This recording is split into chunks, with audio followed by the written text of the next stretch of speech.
ყველაზე დიდი გარდატეხა სამხედრო ისტორიაში. ომი ის აღარ არის, რაც გგონია. ტანკები, რაკეტები ან ათასობით ძლიერი შეიარაღების ჯარისკაცი უკვე ნაკლებად წყვეტს ომის ბედს. დღეს ბრძოლა იწყება იქ, სადაც ჩვენ თვალი არც კი მიგუწვდება. მონაცემებში, ალგორითმებში, კოდებში. წარმოიდგინე სისტემა, რომელიც მტერს ადამიანამდე ბევრად ადრე ამჩნევს, სცენარებს წამებში ითვლის და გადაწყვეტილებას იღებს მანამდე, სანამ ადამიანი საერთოდ რეაგირებას მოასწრებს. და ახლა წარმოიდგინე, რომ იგივე ტექნოლოგია შეიძლება ჩვენს წინააღმდეგაც გამოიყენონ 24 საათიანი კონტროლისთვის. ძალაუფლება სწრაფად გადადის ხელოვნურ ინტელექტზე და იმარჯვებს ის, ვინც მას უკეთესად ქმნის და იყენებს. ამ ვიდეოში კონკრეტულად გაჩვენებთ, როგორ იყენებენ AI-ს ომში დღეს, ვინ აკონტროლებს ამ ტექნოლოგიას და რატომ შეიძლება ეს იყოს ყველაზე დიდი გარდატეხა ომის ისტორიაში.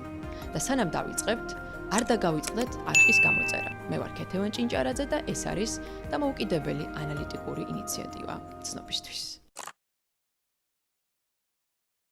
შეერთებულმა შტატებმა წლის 2 მთავარი ოპერაცია, ნიკოლას მადუროს დაკავება და მიმდინარე ომი ირანში, ხელოვნური ინტელექტის, ანუ AI-ის საშუალებით განახორციელა.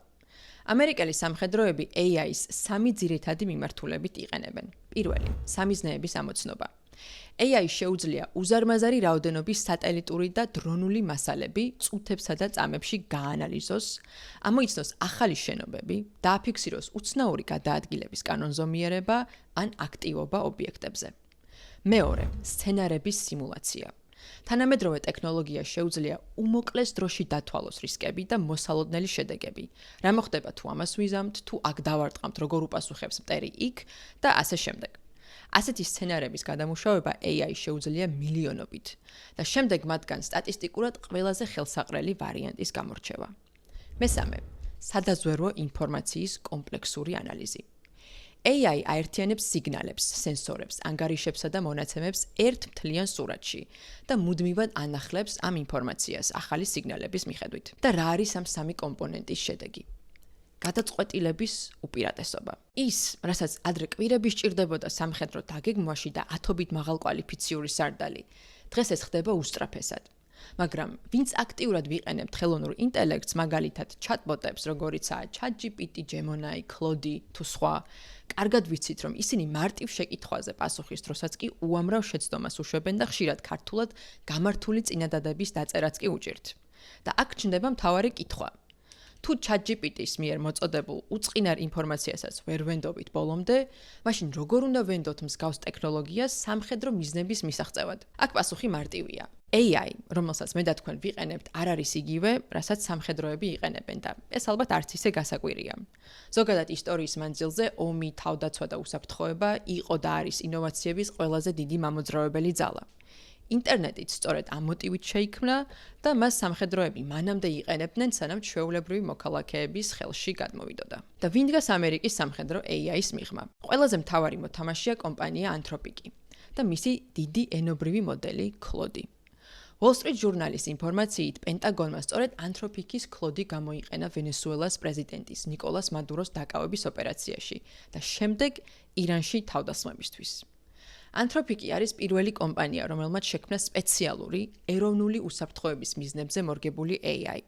გასულ წელს კი ამ კომპანიამ $200 მილიონ კონტრაქტი გააფორმა ამერიკის თავდაცვის, ანუ ომის დეპარტამენტთან. თუმცა სულ რამდენიმე კვირის წინ ამერიკის კორპორატიულ ისტორიაში ერთ-ერთი ყველაზე დიდი სკანდალი დატრიალდა ამ თემის ირგვლივ. ამაზე მოგვიანებით აუცილებლად მოგიყვებით, ამიტომ ბოლომდე დარჩით ჩვენთან ერთად, რათა არ გამოტოვოთ ეპიზოდის ბოლო და ყველაზე საინტერესო ნაწილი. მაგრამ ჯერ დავასრულოთ Anthropic-ის ტექნოლოგიაზე საუბარი. Claude-ის სამოქალაქო და სამხედრო ვერსიები განსხვავდება როგორც თავად მოდელით, ანუ software-ით, ისე ტექნიკური ინფრასტრუქტურით, რაზეც ეს მოდელები მუშაობენ, ანუ hardware-ით. სამხედრო AI მუშავდება სპეციალურ მონაცემთა ცენტრში, სპეციალურ აპარატურაზე, სადაც მხოლოდ კლასიფიცირებული ინფორმაცია იგზავნება. ამ აპარატურის გამოთვლითი რესურსის 100% კი იხარჯება მხოლოდ ერთ მომხმარებელზე, პენტაგონზე. ზოგჯერ შეიძლება რამდენიმე მონაცემთა ცენტრიც კი ემსახურებოდეს ერთ მოთხოვნას. რიგითი მომხმარებლების შემთხვევაში კი არის აბსოლუტურად პირიქით. ერთი მონაცემთა ცენტრი ემსახურება მილიონობით ადამიანს. და ამ შედარებიდანაც მარტივად ჩანს, რომ სამხედრო AI ბევრად უფრო მძლავრია. ირანში 24 საათში 1000 სამიზნის განადგურება, შემთხვევითი არ არის. ეს მოხდა AI-ის დამსახურებით, რომელიც მავენის ჭკვიანის სისტემის სახელითაა ცნობილი. ეს არის სისტემა, რომელიც ეკუთვნის კომპანია Palantir's და მუშაობს Anthropic-ის Claude-ის სპეციალური ვერსიით. Palantir არის კიდევ ერთი ამერიკული ტექნოლოგიური კომპანია, რომელიც სპეციალიზდება დიდი მონაცემების ანალიზსა და ხელოვნურ ინტელექტზე დაფუძნებულ გადაწყვეტილებების მიმღებ სისტემებში, მათ შორის სამხედრო ოპერაციებში. ეს პლატფორმა აგროვებს უზარმაზარი რაოდენობის კლასიფიცირებულ მონაცემებს სატელიტებიდან, დრონებიდან, სათვალთვალო სისტემებიდან და სხვა სადაზვერვო წყაროებიდან. სისტემა ჯამში 179 სხვადასხვა წყაროდან იღებს ინფორმაციას, რომელსაც შემდეგ გადასცემს Claude-ს. Claude ამ ინფორმაციას აანალიზებს და ინტერპრეტირებულ ვერსიას აგენერირებს. მაგალითად, გავრცელებული ინფორმაციით ისრაელის ხელისუფლებამ თეირანში თითქმის ყველა საგზაო კამერა გატეხა, რათა თვალყური ედევნებინა ვინ საით გადაადგილდებოდა და როდის. ომის პირველ დღეებში კი AI სისტემა რეალურ დროში აანალიზებდა და პრიორიტეტებს ანიჭებდა ირანის სამიზნეებს სამხედრო ოპერაციებისთვის.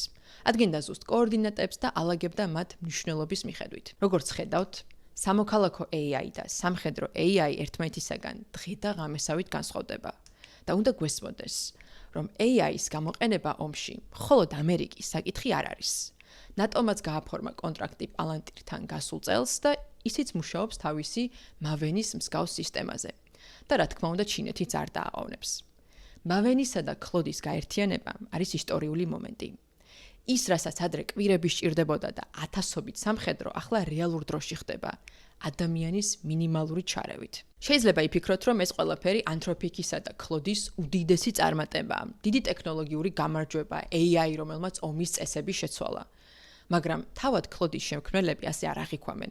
საქმე ის არის, რომ მავენისა და Claude-ის ჰიბრიდული სისტემა გამოყენებული იყო მადუროს დაკავების ოპერაციაშიც და ბრძოლის ველის მიღმაც. AI-ის მთავრობა იყენებს მასობრივი ზედამხედველობისთვისაც. ვრცელდება ინფორმაცია, რომ შეერთებულ შტატებში იმიგრაციის სააგენტოები მსგავსი ტექნოლოგიებით აკონტროლებენ შემოსულ ადამიანებს, რაც დიდ კრიტიკას იწვევს. არსებული ინფორმაციით, Anthropic-ს ბოლომდე წარმოდგენაც არ ჰქონდა, რომ მისი მოდელი ასეთ რეიდებში გამოიყენებოდა. და სწორედ აქ იწყება დიდი პრობლემა. როდესაც ტექნოლოგიას ქმნი, მაგრამ ვერ აკონტროლებ მის გამოყენებას. თუ ვიდეოს ჯერ კიდევ უყურებ, ესე იგი ფაქტებზე დაფუძნებული გეოპოლიტიკური ანალიზი სწორედ შენთვისაა. ამიტომ გამოიწერე არხი ცნობისთვის, რათა არ გამოგრჩეს მსოფლიოს ყველაზე აქტუალური ამბები, რასაც მხოლოდ ამ არხზე მოისმენთ. ახლა უნდა ვისაუბროთ ამერიკის სილიკონის ველის ისტორიაში ერთ-ერთ ყველაზე გახმაურებულ სკანდალზე. კომპანია Anthropic-მა ამერიკის ომის დეპარტამენტთან ხელშეკრულების დადებისთანავე განაცხადა, რომ კომპანიისთვის მიუღებელი იყო მათი AI-ის, Claude-ის გამოყენება ორი კონკრეტული მიზნით: ხალხზე მასობრივი ზედამხედველობისთვის და ავტონომიური იარაღის სამართავად. Claude-ის გამოყენებამ 2026 წლის ოპერაციებში კი ცხადყო, რომ კომპანიის პრინციპები დაირღვა და ამას მოჰყვა დიდი განხეთქილება. Anthropic-ის ხელმძღვანელმა Dario Amodei-მ გაავრცელა ოფიციალური განცხადება, სადაც ახსნა ამერიკის ომის დეპარტამენტის ინტერესებთან კონფლიქტი. განცხადებაში ვკითხულობთ: ჩვენ, Anthropic-ი, მხარს ვუჭერთ ხელოვნური ინტელექტის გამოყენებას კანონიერ საგარეო დაზვერვით და კონტრდაზვერვით მისიებში, მაგრამ ამ სისტემების გამოყენება მასობრივი შიდა ზედამხედველობისთვის შეუთავსებელია დემოკრატიულ ღირებულებებთან. AI-ზე დაფუძნებული მასობრივი ზედამხედველობა სერიოზულ და ახალ საფრთხეებს უქმნის ჩვენს ფუნდამენტურ თავისუფლებებს. რაც შეეხება სრულად ავტონომიურ იარაღს, Amodei განმარტავს: დღევანდელი მოწინავე AI სისტემები უბრალოდ არ არის საკმარისად სანდო სრულად ავტონომიური იარაღების მხარდასაჭერად. ჩვენ შეგნებულად არ გავცემთ პროდუქტს, რომელიც საფრთხეს უქმნის ამერიკელ სამხედროებს თუ მშვიდობიან მოქალაქეებს. The AI systems of today are nowhere near reliable enough to make fully autonomous weapons. And I think we are a good judge of what our models can do reliably and what they cannot do reliably. მაგრამ ამერიკის ომის დეპარტამენტის განცხადებით, მათ აინტერესებთ მხოლოდ ისეთ AI კომპანიებთან თანამშრომლობა, რომლებსაც არ აქვთ პრობლემა მათი ტექნოლოგიები გამოყენებული იყოს ნებისმიერი კანონიერი მიზნისათვის. ანუ სხვაგვარად რომ ვთქვათ, ამერიკის მთავრობის თქმით, AI-ის გამოყენების ის მიმართულებები, რაზეც კომპანია Anthropic-ს პრობლემები აქვს, არის კანონიერი. თუმცა Amodei-ის განცხადებით, ეს მხოლოდ იმიტომ, რომ კანონმდებლობა ჯერ ვერ დაეწია ხელოვნური ინტელექტის სწრაფად მზარდ შესაძლებლობებს. ამოდეი განმარტავს. მოქმედი წესების მიხედვით, მთავრობას შეუძლია საჯარო წყაროებიდან შეიძინოს ამერიკელების გადაადგილების, ინტერნეტში ქცევის და კავშირების დეტალური მონაცემები ორდერის გარეშე. ეს პრაქტიკა თავად სადაზვერვო საზოგადოებამაც აღიარა, რომ კონფიდენციალურობის სერიოზულ პრობლემებს ქმნის და უკვე გამოიწვია ორპარტიული წინააღმდეგობას კონგრესში. I think we do have a good view into how the technology, again, is getting ahead of the law. We need to have a conversation with Congress to help them understand some of the risks associated with it. Again, this is the most American thing in the world. No one wants to be spied on by the US government. დასაკვირველია ეს განცხადებები ტრამპის ადმინისტრაციას ვერ მოეწონებოდა და თებერვლის ბოლოს დონალდ ტრამპმა სახელმწიფო სტრუქტურებს ქლოდის გამოყენება ეგრევე აუკრძალა. მეტიც, კომპანია გამოცხადდა მომარაგების ჯაჭვის რისკად, რაც იმას ნიშნავს, რომ ანთროპიკი ვეღარ აფორმებს თავდაცვის სექტორთან ვერანაირ კონტრაქტს. ეს კი კომპანიას ფინანსურად აზარალებს. ომის მდივანმა პიტ ჰექსეთმა X-ზე განაცხადა, რომ ანთროპიკმა აჩვენა მასტერკლასი ქედმაღლობასა და ღალატში. მაგრამ ქლოდი იმდენად არის ამ ეტაპზე ინტეგრირებული სამთავრობო ინფრასტრუქტურაში, რომ ამ პროცესს 6 თვე მაინც დასჭირდება. Wall Street Journal-ის ინფორმაციით, პენტაგონმა ქლოდის გამოყენება არათუ შეწყვიტა, არამედ რამდენიმე დღეში ირანის ოპერაციების დაგეგმვაში გამოიყენა და ამ მოვლენების პარალელურად მოხდა კიდევ ერთი სკანდალი. ანთროპიკისა და ომის დეპარტამენტის დაპირისპირებიდან ეგრევე ყველასთვის კარგად ცნობილი ChatGPT-ის შემქმნელმა კომპანიამ OpenAI-მ ამერიკის მთავრობასთან თანამშრომლობის სურვილი გამოთქვა. კომპანიის ხელმძღვანელის სემ ოლტმანის ამ განცხადებამ კი სულ რამდენიმე საათში OpenAI-ის იმიჯს უდიდესი დარტყმა მიაყენა. OpenAI იყო ერთ-ერთი პირველი კომპანია, რომელიც AI-ის უსაფრთხოებაზე აკეთებდა აქცენტს. სემ ოლტმანი ამერიკის კონგრესთანაც თანამშრომლობდა და უნდოდა ტექნოლოგიის ისეთი საკაცობრიო მიზნებისათვის გამოყენება, როგორიც არის კიბოს განკურნვა. ამ კონკრეტულმა მომენტმა კი საზოგადოებას დაანახა, რომ OpenAI-საც ისეთივე კომერციული მიზნები ამოძრავებს, როგორც სხვა გიგანტებს. რომ აღარაფერი ვთქვათ იმაზე, რომ კომპანიამ თავისი მისიის დებულებიდან სიტყვა უსაფრთხოება საკმაოდ დიდი ხნის წინ ამოიღო. ამას მოჰყვა მომხმარებლების ბოიკოტი. ონლაინ სივრცეში დაიწყო QuitGPT კამპანია და 2.5 მილიონზე მეტმა მომხმარებელმა ChatGPT-ის აპლიკაცია წაშალა. Claude კი გახდა ნომერ პირველი უფასო აპლიკაცია Apple-ის სისტემაში გადმოწერების მიხედვით.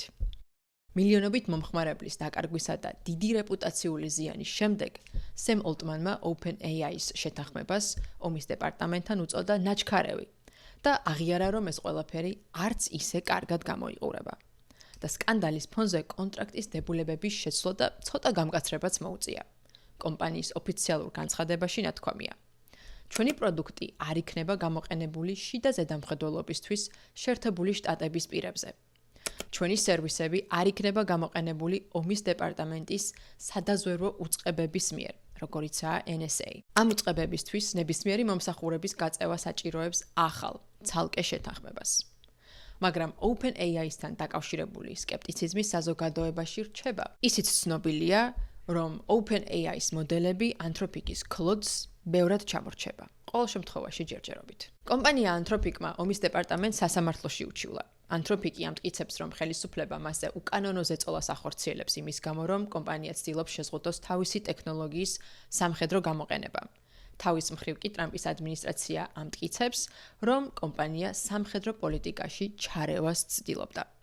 საქმე კვლავ გრძელდება და საბოლოო გადაწყვეტილება ჯერ მიღებული არ არის, რაც დიდ გაურკვევლობას ქმნის AI ინდუსტრიაში. ტრადიციულად თქვენი აზრი კომენტარებში გამიზიარეთ, მიესალმებით თუ არა AI-ის მიერ ავტონომიური იარაღის გამოყენებას ბრძოლის ველზე, ან მასობრივი ზედამხედველობისთვის და ვის პოზიციას ემხრობით, Anthropic-ის თუ ტრამპის ადმინისტრაციის. მადლობა ერთგულ მაყურებელს, რომელმაც სურვილი გამოთქვა ჩვენს არხზე მეტი ტექნოლოგიური სიახლე მოესმინა. თქვენი ჩართულობა ჩვენთვის ძალიან მნიშვნელოვანია, რათა მოგაწოდოთ თქვენთვის ყველაზე საინტერესო და სასარგებლო ინფორმაცია. ამიტომ დაგვიმეგობრდით YouTube-ზე, Instagram-ზე, TikTok-ზე, Facebook-ზე და Spotify-ზე. მოგწერეთ ან დაგვიკომენტარეთ, რაზე ისურვებდით მეტ ინფორმაციას და ვეცდებით თქვენი თხოვნაც გავითვალისწინოთ. ეწვიეთ ჩვენს ინტეგრირებულ ვებგვერდსაც, სადაც ერთ სივრცეში ნახავთ ვიდეოს, სტატიას და აუდიო ვერსიას თქვენთვის სასურველ თემაზე. მისამართი მარტივია, FYI, GEO. იგივე, რაც ყველა ჩვენი სხვა პლატფორმის. არ დაგავიწყდეთ, რომ გამოიწეროთ ჩვენი არხი ამ ღილაკზე დაჭერით, მე კი ამ ვიდეოში შეგხვდებით.